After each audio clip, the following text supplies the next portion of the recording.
দুনিয়া তৃপ্ত করে না, দুনিয়ায় তৃপ্তি মিলে না বন্ধু। এটা তৃপ্তের জায়গা নয়, এটা তৃপ্ত হওয়ার জায়গা নয় বন্ধু।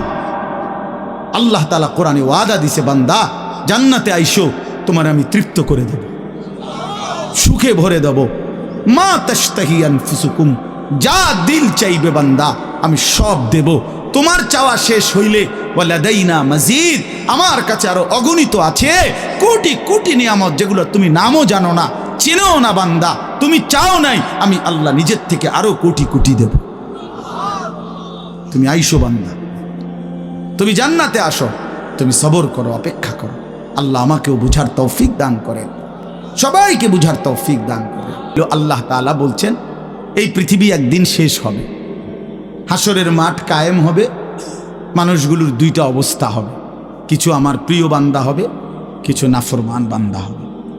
আল্লাহ তাআলা এই কথাটা খুব গুরুত্ব দিয়া কোরআনে বুঝাইছে, বান্দা এই রং রসের এই সৌন্দর্যময় পৃথিবী তোমার কাছে যত লোভনীয়ই মনে হোক, আকর্ষণীয় মনে হোক, তবে এটা নিশ্চিত যে তুমিও থাকবা না, দুনিয়াও থাকবে না।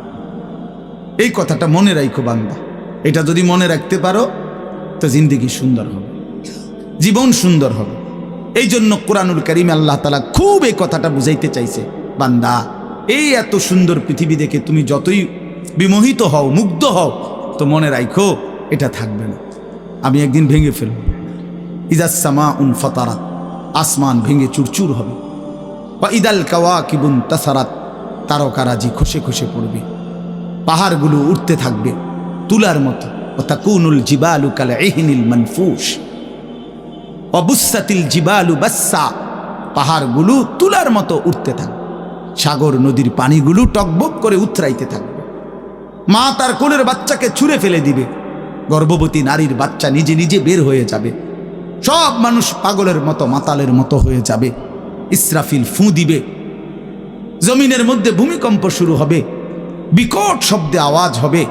আল কারিআতু মাল কারিআ, আল্লাহ তাআলা এই কথাগুলো বহুভাবে বহু আয়াতে বুঝাইতে চাইছেন, বুঝাইয়া বলছেন, বান্দা একদিন তুমিও শেষ হবা, আমার এই সৃষ্টি জগৎ শেষ হবে, হাসরের মাঠ কায়েম হবে।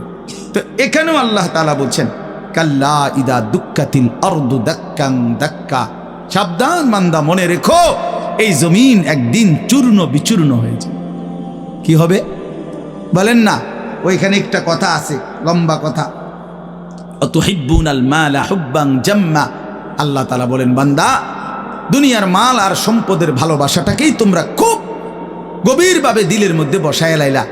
তবে মনে রাখো, দুনিয়াকে তুমি যত ভালোবাসো, যত মজবুত করো, যত বিল্ডিং, যত ফাইলিং, যত মজবুতই হোক না কেন, এটাই মনে রাখো আমি আল্লাহ এই জমিন, এই সৃষ্টি একদিন ভেঙ্গে চুরে তছনছ করে দেব, চূর্ণ বিচূর্ণ হয়ে যাবে। কাল্লা ইদা দুক্কাতিল আরদু দাক্কাং দাক্কা। এরপরে হাসরের মাঠ কায়েম হবে।